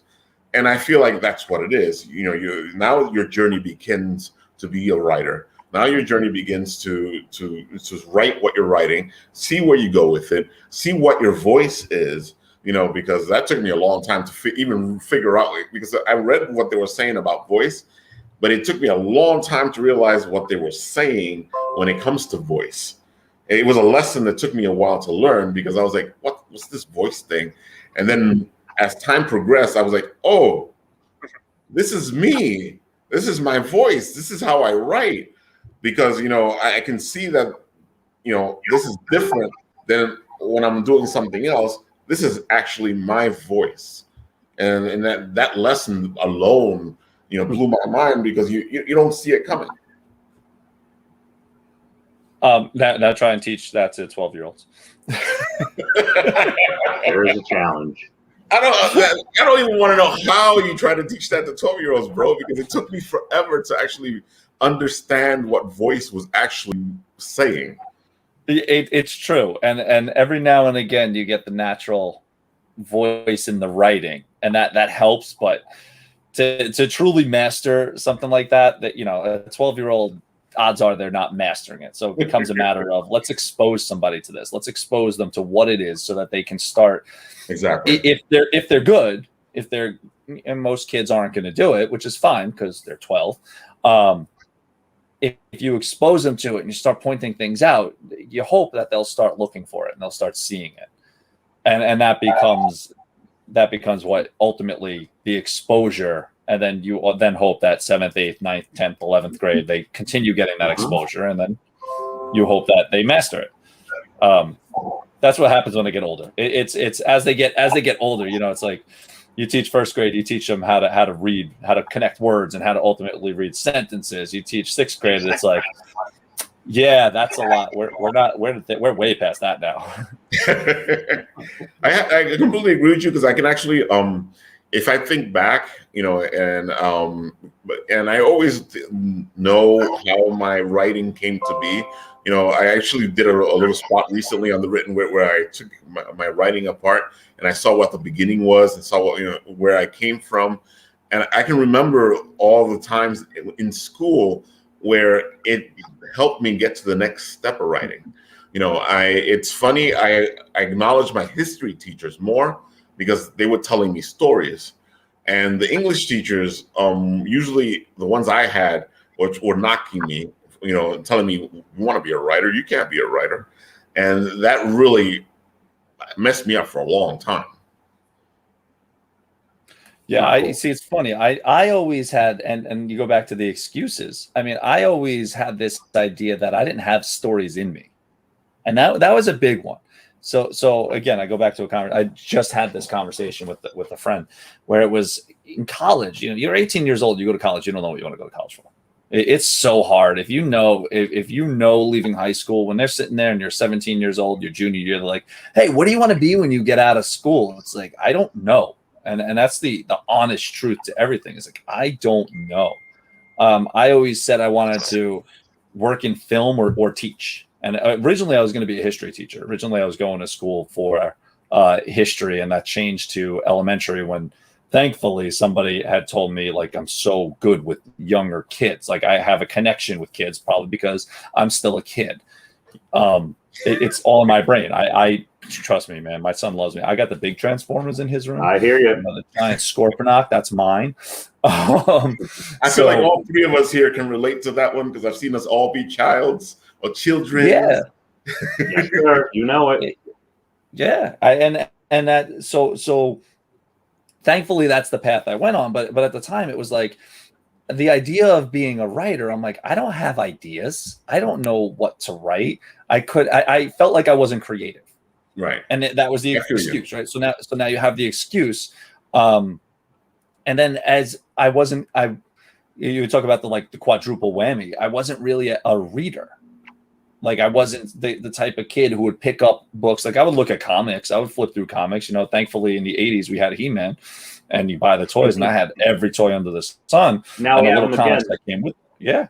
So I was always drawn to comics and always flipping through, looking at the pictures, the 90s X-Men books, the Batman the Animated Series is like the first one to really point me in that comic book direction. Right. But then, I guess I was 13, 14 to get out of comics, because that's what everyone does. And then early in college, like, my now wife, who I was dating at the time, I would just be waiting for her to get out of class, and I would have a book. I would start reading, nothing crazy, Star Wars books. The Last Command was like, that was the first time I read that. And then I'm like, comics, and it happened to be when Ultimate Spider-Man launched. It just, oh my god, that was so a good now book. you're dealing with the stars aligning, because now you're dealing with 90s comics. You're like, oh yeah, Nightfall's great. You're dealing with 80s comics. You're like, that's really wordy. The X-Men comics with Jim Lee, that 92 book was fantastic, but again, wordy. The whole Right. Gambit Rogue thing going on. It was just like, it wasn't what Bendis brought to the table. And when I read Bendis's work, I was like, this is different. This is amazing. This is not just an open closed story. This is an overarching, like, cinematic style. Bagley's art definitely like hit home with that. That's when I first started thinking I can do this, but I still felt like I didn't have ideas. I still felt like I didn't have that creative side of my brain unlocked. I don't know. I'll tell everyone in the world. I think I told you, Raf, but Kip and I were like, we used to work in Pathmark way back in the day. And we would just sit down, like, this guy at the time, right? So we're kids. So this kid was like one of the hardest workers in the store. And I was like done with my work. I had a 4-hour shift. I was done in a half hour and did nothing for 3.5 hours.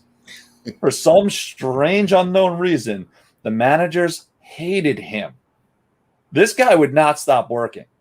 I'd be down his aisle talking with him the entire 3.5 hours that I did nothing, but they didn't like him. Wow. Me, I was like, hey, we like this guy. This guy is awesome. I'm like, I do nothing. What do you mean I'm awesome? How do you not like this? But what we would do is just start talking. Like, we would just start talking stories, talking comics. And then all of a sudden I'm realizing, like, no, I do have a creative side. I do have stories to tell. I might need a nudge. I might need somebody to push me in that direction, or, as we now know, a sounding board. Exactly. Somebody just to talk a story out and kind of break it down. Sounding board is an amazing thing. It actually helps us as writers process what we're doing in this muddled head of ours. So then there's a story that this is all leading into something, right? So there's a story that back in the day, Wizard World did video contests, and I learned, like, I'm like, oh, this could be fun. So Kip and I did a video, and I'm like, all right, we're gonna do this. It involved just like a Pokemon style, anime style type of fighting, where they're basically, the idea was, it's funny to call out the moves that you're going to do and then like see them in action. So that was it. He became Just the Cane and dressed up like the Hurricane. I became Potico and dressed up like Chris Jericho in the fiery shirt, but it was a He-Man spoof where it was like I had the power of the pot, and I would hold up a pot and scream, I have the handle, and then turn into this superhero. So, that was one of the earliest stories I remember actually putting together, sending it off to Wizard. I have a copy in this house still that it's funny to watch, because it's just like, it's utter ridiculous. It's just purely Fun. A lot of fun. Exactly. But what happens? You made something. Like, we made a story. His friend was going to school for editing, so we sat down, and now I started learning how to edit. And that in itself was like, wait, that's a new skill. I can do that. I just need a computer. This is before the Mac that's sitting right in front of me I could edit whatever. This was back when I had a nice Dell desktop and had to get like Pinnacle Pro and hope the computer didn't crash. Because I feel you, man. Yeah. All the years of editing have taught me a lot of things. Oh yeah. So you know how that goes. So that story, it doesn't win. Some guy who dressed up like Kool-Aid Man won that contest. I remember that, because I'm like, Kool-Aid Man, you stole that. Oh yeah, we're back to stealing. See, but that's so funny, because a lot of people get rewarded for it. Well, here's the reward. You're gonna like this one. Pandemic reward. Not seeing family. So this story goes back. Now you're talking. This is, hold on. Why not? This is the basis of the story, right here. Wizard had an advertisement for this statue right here, and the story was called Jackpot. Okay. So the premise of the story was Justin didn't know that famous line, "Face a tiger, you just hit the," and then I come in and I rip the page, and he will never know what the ending of that line is. Fantastic. So as one of us is getting beat up, the one who's like getting choked out is like jackpot. So it's like that Rosebud moment. So that then comes into the fight of, I have the handle and then with superpower brawl and all that stuff. And I have that statue in honor of that whole thing, right? So my sister-in-law, after not seeing anybody for who knows how long we were quarantined for and how we were like, let's avoid people, not get sick, whatever it was. She just looks at me. She's like, I remember that video. I'm surprised you didn't make it a comic. I just looked at her. She's like, oh, dude, no. There you go. Boom. So now we have Jackpot Comics. So if you're signed up for my newsletter, you've probably already seen the logo for Jackpot Comics based right off of that. And the first book, we're in art stages on it already. I have 3 pages of art. We're in the process of that. I'm like, you had to go there. But I tapped into the humor side. I'm like, this book, if I wanted to pitch it to you right now, I would say it's Bill and Ted meets WWF wrestling and throw in some Greek mythology just to round it out. Just on that alone, I love it. and that's it. So, as soon as the art for book 1's done, we'll see where it goes. If I that's the joy of the world we're in, right? I'm sitting here, I'm like, yeah, when the art comes in, maybe I'll approach I won't say Image, but a lot of people recognize Image. But maybe I'll approach a publisher like Image or IDW or Dark Horse. So maybe I'll just run a Kickstarter. Who knows? Who knows? You can do anything now. I think it's funny that's the perfect story to talk to encompass all the stuff that we've been talking about to this moment. Is anything can be a story, and you have it in you to write anything. You just have to sit down and do it. Exactly. And you never know where the inspiration is going to come from. Exactly. Somebody basically daring me to go and make that a comic, or it wasn't a dare, but it became one in a hurry. I was just like, challenge accepted. Now, the pitch is written to send out. I'm just waiting for the art. So again, it's like, where will it end up? Absolute worst case, it'll be a Kickstarter on my table every time you go to a show. Best case, it goes to me. We're at the shows all the time, so I'll be like, I'm picking this up now. Here, you can give it to me. but it's five issues mapped out and ready to go. It's just a matter of, hey, when that's always amazing. Yeah, that's the snowball effect. Like, hey, here's the idea, go, boom. So I can tell we've been on for a while. We've apparently been having way too much fun because we're at 3:00 already, and we should have finished a while ago. So, what's your last word, Jay? What do you want to leave the audience with? Where can they find you? All the good stuff. So I think if jasonhuwer.com is the easiest way to find me. If you find me on, it's right. Wait, I can't do that. If you find me on social media, honestly, the best thing that I got going right now is the newsletter. Yeah. So if you message me through, if you message me there, you're gonna get sneak peeks, because I know the adventures of Just a Cane and Podico. I've already shown art in the newsletters for everyone to see. So that's one of those. If I can figure out how to send out a subscribe link, I'll do that. But really, my website. Nobody's thought of it yet. No, it's there. I just don't know how to do it because. Listen, here's my brain capacity. I have teaching I have to do. I got the family that's like bugging me for snacks downstairs, which is awesome.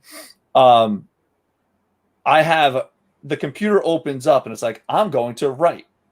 Nowhere in there does it say, I'm going to figure out how to send out that subscribe link, because that's not priority one when I sit at the computer and I have 2 hours to write for the day. So that's, how do you best use that time? I completely feel you. There's times where we need a team to help us take care of things. Well, thankfully, the Pilot Studios crew is a great team. That's where most of my work goes out. So if you want to follow Pilot Comics, you want to follow Ben Ferrari, he's the head over there. He's great. Kurt Belcher is the other man on the board along with me. So all those decisions that come down from Pilot Comics is that right there. But really, for me, social media, Jay Huwer, all Instagram, Facebook, Twitter. Get on that mailing list. That's going to be my pitch at CradleCon. So when you see me, like, you want on my mailing list? Get on the mailing list. Get on the mailing list. It really is. Get on the mailing list. because that's another exercise too. It's like once a month I'm going to sit down. I know on July 14th I'm going to be sending out an email to anybody on that mailing list, and to me that's a given. Exactly. It's better than you're going on your social media. You know that's going to happen.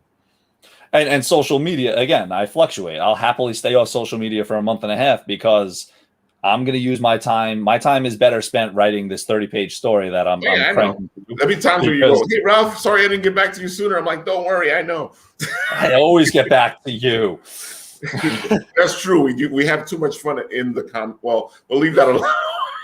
Anyone who messages me, I'm great about responding. Just if you me on Twitter, it might take me 3 months. Yeah. Somebody messaged me on Instagram. I'm like, that doesn't post to my feed. Don't. I don't get push notifications there. Don't do that. Maybe. So, Mike, what's your last word? My last word. Great job, Jason, and great job, Marimar and Enrique Lopez. I think you got great futures ahead of you with both writing and comics. And where can everybody find you? Because you do your own thing over there. You have your own books, you have your own stuff. So they need to know where to find you. So I'm on Twitter. I think it's MikeCat4. That sounds about right. Yeah. Facebook, just Mike Catalano, and when you see this ugly mug, you can click in and say hi. There's books on Amazon too, but I don't think I see any royalties from that anymore. So, well, I'm going to have you on the written writ, and Jason, I'm definitely having you on the written writ because I love talking writing with you, and we need to continue. So, guys, keep watching. Apple Bites will be back next week. The written writ will be on Wednesday, and keep an eye on us. With that, I will leave you with this fantastic